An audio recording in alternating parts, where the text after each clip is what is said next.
मैं Anuja Sharma associate professor Sanskrit में हूँ, गवर्नमेंट कॉलेज टोंक में। आज हम पढ़ेंगे उपमा अलंकार के बारे में।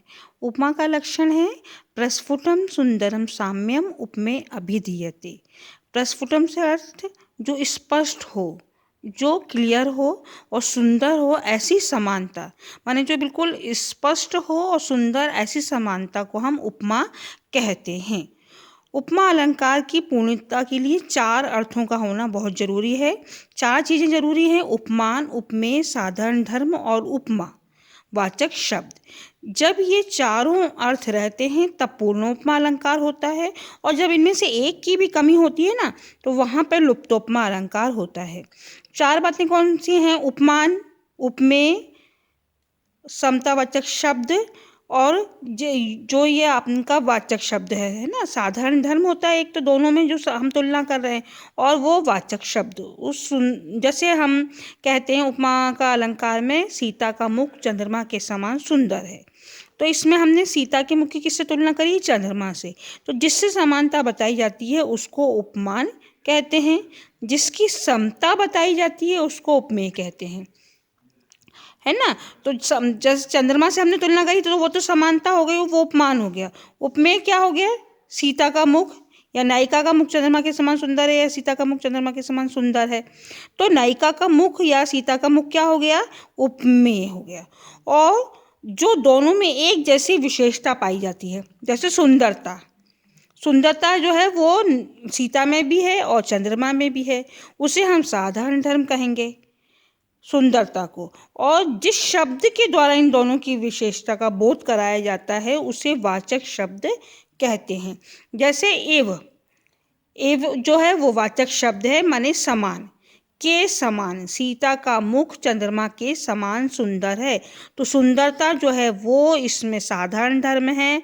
सीता का मुख जो हो गया उपमान है, जिससे हम तुलना कर रहे हैं वो तो उपमान है, और जिसकी समता बताई जा रही है वो उपमेय है, जैसे नायिका का मुख। इस तरह ये उपमा अलंकार में 4 बातों का होना अत्यंत ही आवश्यक है। इसी को फिर से देखो, जैसे है इस प्रकार नायिका का मुख चंद्रमा के समान सुंदर है, उपमा का उदाहरण हुआ। उपमा वही होती है, खास बात है उपमा अलंकार के लिए ध्यान रखना है कि उपमा वही होगी जहाँ दोनों वस्तुओं में किसी साधर्म के आधार पर समानता वर्णित हो। हम ऐसे नहीं कर सकते कि किसी बहुत सुंदरता को किसी बहुत बदसूरत से तुलना कर दें, तो वहाँ पे उपमा नहीं होगी। उपमा के लिए प्रस्फुटम शब्द का जो प्रयोग आया है, साधर्म का शब्द का जो प्रयोग आया है, माने समानता हो तभी तो हम उपमा करेंगे, तुलना करेंगे। यह समानता स्पष्ट होनी चाहिए, क्योंकि स्पष्ट ना होकर गम्य होने पर उपमा अलंकार नहीं हो सकेगा। और यह साम्य कैसा होना चाहिए? हम जो बता रहे हैं वो चमत्कारजनक हो, सुंदर हो, क्योंकि अलंकार जो है वो चमत्कार, उसका मतलब ही यही है। तो तभी हम अलंकार को पढ़ने में हमें मज़ा आता है, क्योंकि कहीं पे जो बात स्पष्ट और क्लियर रूप से तुलना करी जाए, क्योंकि जहाँ उक्ति वैचित्र होगा वहीं अलंकारत्व होगा। अलंकार की विशेषता यह है कि उक्ति वैचित्र हो।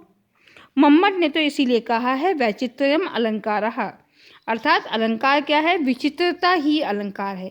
कोई बात सीधे सीधे से कही जाती है, कोई बात छंदोमय तरीके से कही जाती है, वो अलंकार है। वही काव्य की पहली परिभाषा होती है। समानता 3 तरह से मानी गई है: क्रियागत साधर्म, गुणगत सामान्य और उभयगत समानता। अब इसमें उपमा अलंकार का उदाहरण है: क्षणात् प्रबोधम आयाति लंघ्यते तमसा पुनः निर्वास्यतः प्रदीपस्य शिखे जलतुमति। अर्थात वृद्ध पुरुष की बुद्धि बुझते हुए दीपक के समान क्षण भर में प्रबुद्ध होती है और क्षण भर में अंधकार से आवृत हो जाती है। यहाँ पर आयाति और लंघ्यते, इन दोनों क्रियाओं में उपमेय और उपमान दोनों में समानता पाई जाती है। माने बुजुर्ग व्यक्ति की जो बुद्धि होती है बुझते हुए दीपक के समान, तो बुझते हुए दीपक से तुलना करी है वृद्ध पुरुष की बुद्धि की। अतः यहाँ पे आयति और लंघ्यते, इन दोनों में क्रियागत उपमाएं हैं, उपमेय और उपमान दोनों में समानता पाई जाती है। अतः यहाँ पे उपमा अलंकार हुआ। धन्यवाद।